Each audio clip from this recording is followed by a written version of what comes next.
عورت ننگی بیٹھی ہوئی ہے اور اس کا کفن گل چکا ہے، اور وہ عورت کہہ رہی ہے جلدی سے میرے گھر سے میرے کپڑے لاؤ، میں کپڑے پہن کر باہر نکلوں گی۔ چنانچہ یہ لوگ فوراً دوڑ کر اس کے گھر گئے اور جا کر اس کے گھر والوں کو یہ واقعہ بتایا۔ اس کے کپڑے چادر وغیرہ لے کر آئے اور لا کر قبر کے اندر پھینک دیے۔ اس عورت نے ان کپڑوں کو پہنا اور چادر اپنے اوپر ڈالی اور پھر تیزی سے بجلی کی طرح اپنی قبر سے نکلی اور دوڑتی ہوئی اپنے گھر کی طرف بھاگی۔ گھر جا کر ایک کمرے میں چھپ کر اندر سے کنڈی لگا لی۔ اب جو لوگ قبرستان آئے تھے دوڑ کر اس کے گھر پہنچے، ان کو وہاں جا کر معلوم ہوا کہ اس نے اپنے کمرے کے اندر سے کنڈی لگا رکھی ہے۔ ان لوگوں نے دستک دی کہ کنڈی کھولو۔ اندر سے اس عورت نے جواب دیا، میں کنڈی تو کھول دوں گی لیکن کمرے کے اندر وہ شخص داخل ہو جس کے اندر مجھے دیکھنے کی تاب ہو، اس لیے کہ اس وقت میری حالت ایسی ہے کہ ہر آدمی مجھے دیکھ کر برداشت نہیں کر سکے گا، لہٰذا کوئی دل گردے والا شخص اندر آئے اور آپ کی میری بری حالت دیکھے۔ اب سب لوگ اندر جانے سے ڈر رہے تھے، مگر دو چار آدمی جو مضبوط دل والے تھے انہوں نے کہا کہ تم کنڈی کھولو، ہم اندر آئیں گے۔ چنانچہ اس نے کنڈی کھول دی اور لوگ اندر چلے گئے۔ اندر وہ عورت اپنے آپ کو چادر میں چھپائے بیٹھی ہوئی تھی۔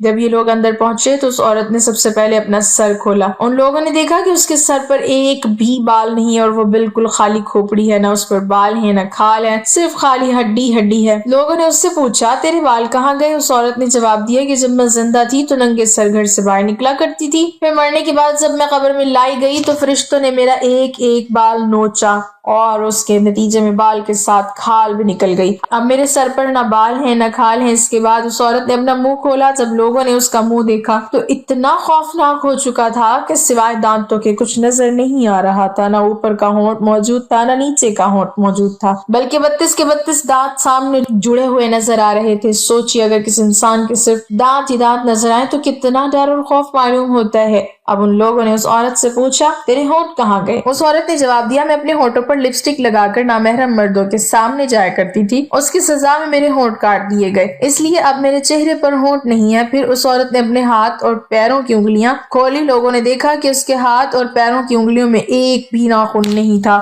تمام انگلیوں کے ناخن غائب تھے۔ اس سے پوچھا تیری انگلیوں کے ناخن کہاں ہیں؟ اس عورت نے جواب دیا ناخن پالش لگانے کی وجہ سے میرا ایک ایک ناخن کھینچ لیا گیا، چونکہ میں سارے کام کر کے گھر سے باہر نکلا کرتی تھی، اس لیے جیسے ہی میرے مرنے کے بعد میں قبر میں پہنچی تو میرے ساتھ یہ معاملہ کیا گیا اور مجھے یہ سزا ملی کہ میرے سر کے بال بھی نوچ لیے گئے، میرے ہونٹ بھی کاٹ دیے گئے اور ناخن بھی کھینچ لیے گئے۔ اتنی باتیں کرنے کے بعد وہ بے ہوش ہو گئی اور مردہ بے جان ہو گئی جیسے لاش ہوتی ہے۔ چنانچہ ان لوگوں نے دوبارہ اس کو قبرستان میں پہنچا دیا۔ محترم ناظرین، اللہ تعالیٰ کو یہ عبرت دکھانی مقصود تھی کہ دیکھو اس عورت کا کیا انجام ہوا، اس کو کتنا ہولناک عذاب دیا گیا۔ بے پردہ خواتین اس واقعے سے عبرت لیں اور ان گناہوں سے توبہ کریں۔ ناظرین، جہنم میں عورتوں پر عذاب دیکھنے کے بارے میں حضور اقدس صلی اللہ علیہ وسلم نے بہت سی احادیث میں بیان فرمایا۔ چنانچہ نامحرم مردوں کے سامنے بے پردہ نکلنے کے سلسلے میں ایک حدیث میں آپ نے فرمایا میں نے جہنم میں زیادہ تر عورتوں کو دیکھا، پھر فرمایا عورتوں کے جہنم میں کثرت سے جانے کی 4 وجوہات ہیں۔ پہلے ان میں اللہ تعالیٰ کی اطاعت کا مادہ بہت کم ہے، دوسری وجہ یہ ہے کہ حضور اقدس صلی اللہ علیہ وسلم کی تابعداری کا جذبہ کم ہے، تیسری وجہ یہ ہے کہ ہم ان میں اپنے خاوند کی فرما برداری بہت کم ہے، اور چوتھی وجہ یہ ہے کہ ان کے اندر بن ٹھن کر بے پردہ گھر سے باہر نکلنے کا جذبہ بہت پایا جاتا ہے۔ چوتھی وجہ یہ ہے جو ہم اپنی آنکھوں سے دیکھ رہے ہیں کہ آج کل اکثر خواتین جب گھر سے باہر نکلیں گی تو خوب اعلیٰ سے اعلیٰ جوڑا پہن کر اور خوب آراستہ پیراستہ ہو کر میک اپ کر کے خوشبو لگا کر بے پردہ باہر نکلیں گی۔ اگر خاتون مکمل شرعی پردے میں گھر سے باہر نکلے اور ایسی خوشبو لگا کر نہ نکلے جس کی خوشبو دوسرے نامحرم مردوں تک جائے، جو آرائش و زیبائش کے ساتھ صرف اپنے شوہر کے سامنے آئے یا اپنے باپ بھائی اور بیٹے کے سامنے آئے، تو اس میں کوئی برائی نہیں ہے، جائز ہے، کیونکہ شوہر کے لیے آرائش و زیبائش کرنا نہ صرف جائز بلکہ بہتر ہے، لیکن یہ عذاب اور وبال اس صورت میں ہے کہ عورتیں نامحرم مردوں کے سامنے آرائش کر کے آئیں، چاہے وہ نامحرم گھر کے ہوں یا باہر کے ہوں، اس وقت یہ فعل گناہ حرام اور ناجائز ہے، اس سے بچنا واجب ہے۔ محترم ناظرین، آپ یہ بھی نہ سمجھے کہ عورت گھر سے باہر بالکل ہی نہیں نکل سکتی، پردے کی شرعی حدود میں رہ کر وقت ضرورت باہر کے کام انجام دے سکتی ہے۔ اب آپ دوسری عورت کے بارے میں بھی سن لیجئے، دوسری عورت جس کو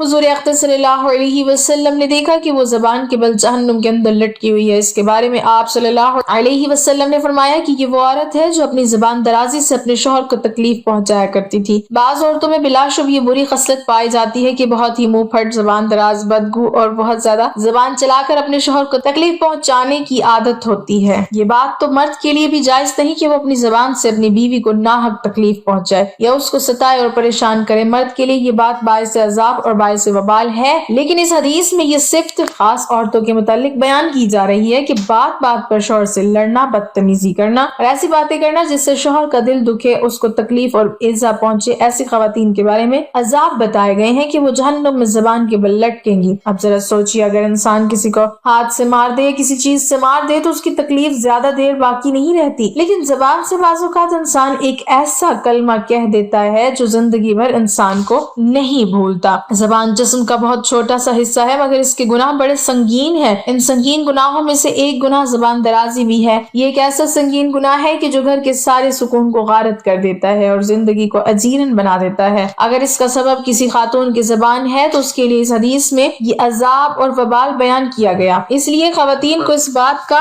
خیال رکھنا چاہیے کہ وہ زبان سے کوئی ایسا کلمہ نہ نکالیں جس سے ان کے شوہر کو کوئی تکلیف پہنچے۔ ایسے ہی شوہروں کی یہ ذمہ داری ہے کہ وہ بھی اپنی زبان سے ایسی بات نہ کہیں جس سے بیوی کو تکلیف پہنچے، بلکہ تمام مسلمان مردوں اور عورتوں کو یہ حکم ہے کہ اپنی زبان پر قابو رکھیں اور زبان سے ایسی بات نکالنا جس سے دوسروں کو تکلیف پہنچے باعث عذاب گناہ اور کسی مسلمان کو ناحق تکلیف پہنچانا حرام ہے۔ اور جس طرح ہاتھ کے ذریعے اور اشاروں کے ذریعے تکلیف پہنچانا گناہ ہے، اسی طرح زبان کے ذریعے تکلیف پہنچانا بھی گناہ ہے۔ اس لیے اس بات کا اہتمام کرنا چاہیے کہ زبان سے وہی بات نکلے جس سے دوسروں کا دل خوش ہو اور دوسروں کو تکلیف نہ پہنچے، اور اپنی زبان کو قابو کریں۔ چنانچہ رسول پاک کا ارشاد ہے، جو شخص اللہ پر اور آخرت کے دن پر ایمان رکھتا ہو اس کو چاہیے یا تو وہ اچھی اور نیک بات کہے یا خاموش رہے۔ اس پر مجھے ایک واقعہ یاد آیا، حضرت اسماعیل علیہ السلام اور آپ کی بیوی کا۔ یہ واقعہ اس وقت کا جب حضرت اسماعیل علیہ السلام کے والد حضرت ابراہیم علیہ السلام شام کے اندر تھے اور یہ بیٹے مکہ میں تھے۔ حضرت ابراہیم علیہ السلام ایک مرتبہ اپنے بیٹے سے ملنے مکہ مکرمہ تشریف لائے۔ گھر پہنچے تو گھر پر حضرت اسماعیل نہ ملے۔ بہو سے پوچھا کہ کہاں ہے؟ جواب ملا کہ کھانے پینے کی تلاش میں شکار کو گئے ہیں۔ آپ نے پوچھا کیا حال ہے، کیسی گزر رہی ہے؟ بہو نے کہا بڑی مصیبت میں ہے۔ حضرت ابراہیم علیہ السلام نے کہا جب تمہارے شوہر آئے تو ان سے میرا سلام کہنا اور کہنا کہ اپنے گھر کے دروازے کی چوکھٹ بدل دیں۔ چنانچہ حضرت اسماعیل علیہ السلام جب گھر آئے تو سب حال معلوم ہوا۔ آپ نے فرمایا کہ وہ میرے والد تھے اور چوکھٹ تو ہے، وہ یہ کہہ گئے ہیں کہ تجھ کو چھوڑ دوں۔ چنانچہ اس کو طلاق دے کر دوسرا نکاح کیا۔ حضرت ابراہیم علیہ السلام دوبارہ اپنے بیٹے حضرت اسماعیل علیہ السلام سے ملنے آئے۔ اتفاق سے اس بار بھی گھر پر ملاقات نہ ہوئی، دوسری بیوی گھر پر تھی۔ اس نے خاطر تواضع کی، حضرت ابراہیم علیہ السلام نے ان سے بھی حال پوچھا۔ اس بہو نے کہا کہ خدا کا شکر ہے ہم بہت آرام میں ہیں۔ آپ نے ان کے لیے دعا کی اور فرمایا جب تمہارے شوہر آئے تو میرا سلام کہنا اور کہنا کہ اپنے دروازے کی چوکھٹ قائم رکھیں۔ حضرت اسماعیل علیہ السلام کو ان کے آنے کے بعد حال معلوم ہوا۔ آپ نے اپنی بیوی سے کہا کہ یہ میرے والد تھے اور یوں کہہ گئے ہیں کہ تجھ کو اپنے پاس رکھوں۔ تو دیکھا ناظرین، ناشکری کا پھل پہلی بیوی کو کیا ملا۔ ایک نبی ناراض ہوئے، دوسرے نبی نے اپنے پاس سے الگ کر دیا، اور صبر و شکر کا پھل دوسری بیوی کو یہ ملا کہ ایک نبی نے دعا دی اور ایک نبی کی خدمت میں رہنا نصیب ہوا۔ ایک صحابی نے پوچھا یا رسول اللہ صلی اللہ علیہ وسلم کون سا عمل افضل ہے؟ حضور صلی اللہ علیہ وسلم نے جواب دیا کہ تمہاری زبان اللہ کے ذکر سے تر رہے، چلتے پھرتے اٹھتے بیٹھتے اللہ کا ذکر کرتے رہو، اور اگر زبان کا ناجائز اور غلط استعمال ہوا پھر یہی زبان انسان کو جہنم میں کھینچ کر لے جاتی ہے۔ ایک حدیث میں آپ نے فرمایا بہت سے لوگ زبان کے کرتوتوں کی وجہ سے جہنم میں جائیں گے، مثلا جھوٹ بول دیا، غیبت کر دی، کسی کا دل دکھا دیا، کسی کی دل آزاری کر دی، دوسروں کے ساتھ غیبت میں حصہ لے لیا، کسی کو تکلیف میں خوشی کا اظہار کر دیا۔ جب یہ گناہ کے کام کیے جائیں گے تو پھر جہنم ہی جہنم ہے۔ لہٰذا یہ زبان جو اللہ نے ہمیں عطا کی ہے اس کو ذرا دھیان سے استعمال کرو، اس کو قابو میں رکھو، بے قابو مت چھوڑو۔ جیسے کہاوت مشہور ہے کہ پہلے بات کو تولو پھر بولو۔ ایک مرتبہ حضور اقدس صلی اللہ علیہ وسلم نے خواتین سے خطاب کرتے ہوئے فرمایا میں نے تم کو جہنم کے اندر زیادہ تعداد میں پایا۔ خواتین نے پوچھا یا رسول اللہ صلی اللہ علیہ وسلم اس کی کیا وجہ ہے؟ تو حضرت صلی اللہ علیہ وسلم نے جواب دیا کہ ایک تو تم لان تان بہت زیادہ کرتی ہو، دوسرے شوہر کی ناشکری کرتی ہو۔ دیکھیے اس حدیث میں آپ نے دو باتیں بیان کی کہ وہ دونوں زبان سے تعلق رکھتے ہیں، اور یہ دونوں باتیں بہت سی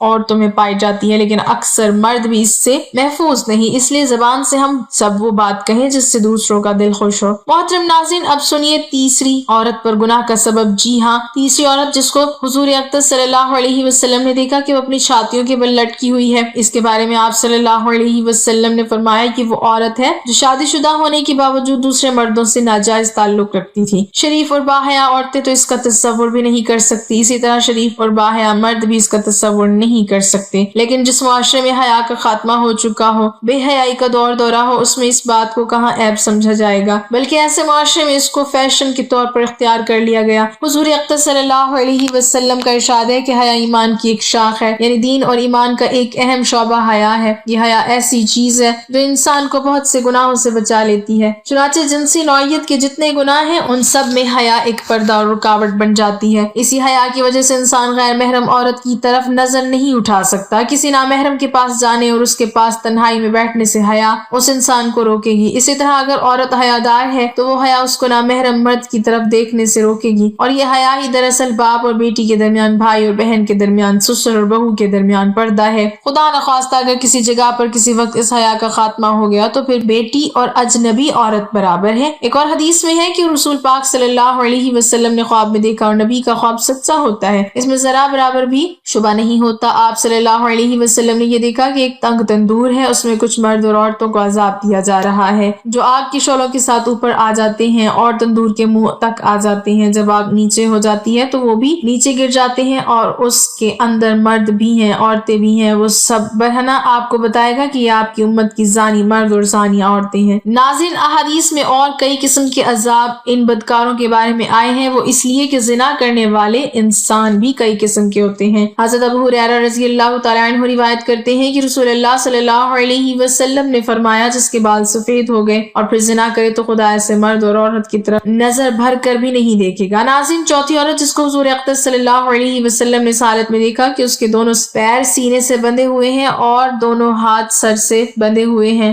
اور اس کے بارے میں آپ صلی اللہ علیہ وسلم نے فرمایا کہ یہ عورت وہ ہے جو دنیا میں جنابت اور حیض سے پاک صاف رہنے کا اہتمام نہیں کرتی تھی اور نماز کے ساتھ بڑی لاپرواہی کا معاملہ کرتی تھی۔ پانچویں خاتون جس کو حضور اقدس صلی اللہ علیہ وسلم نے اس حالت میں دیکھا کہ اس کا چہرہ خنزیر کی طرح اور باقی جسم گدھے کی طرح ہے اور سانپ بچھو اس کو لپٹے ہوئے ہیں، اس کے بارے میں آپ صلی اللہ علیہ وسلم نے فرمایا کہ یہ وہ عورت تھی جس کو جھوٹ بولنے اور چغلی کھانے کی وجہ سے عذاب ہو رہا ہے۔ آپ حضرات جانتے ہیں کہ یہ دونوں گناہ صرف عورتوں کے ساتھ خاص نہیں ہے، بلکہ اگر مردوں کے اندر بھی یہ گناہ پائے جاتے ہیں تو ان کی بھی پکڑ ہوگی اور ان پر بھی عذاب ہوگا۔ یہ دونوں گناہ حرام ہیں، دونوں سے بچنا بہت ضروری ہے، لیکن ان دونوں میں تھوڑا سا فرق ہے۔ غیبت اسے کہتے ہیں جو کہ کسی کی پیٹھ پیچھے اس کی اس طرح برائی کرنا کہ اگر اس کو معلوم ہو جائے تو اس کو ناپسند کریں۔ مثلا کسی شخص میں کوئی عیب ہے، اب ہم دوسروں کو جا کر بتا رہے ہیں کہ فلاں شخص میں یہ عیب ہے، اس کا نام غیبت ہے۔ لیکن اگر ہم کسی شخص کی برائی اس کی پیٹھ پیچھے اس نیت سے کریں تاکہ دونوں میں لڑائی اور بدگمانی ہو اور نا اتفاقی پیدا ہو، اس کو چغلی کہتے ہیں، اور چغلی کا گناہ غیبت سے بڑھ کر ہے، اس لیے کہ غیبت میں تو صرف دوسروں کی برائی مقصود ہوتی ہے، لیکن چغلی میں تو برائی کے علاوہ یہ بھی مقصود ہے کہ ان دونوں کے درمیان لڑائی ہو اور ان دونوں کے درمیان جو دوستی اور محبت کا تعلق ہے وہ ختم ہو جائے۔ اللہ تعالی ہمیں ہر برے عمل سے بچائے اور ہمارا خاتمہ ایمان پر فرمائے، آمین۔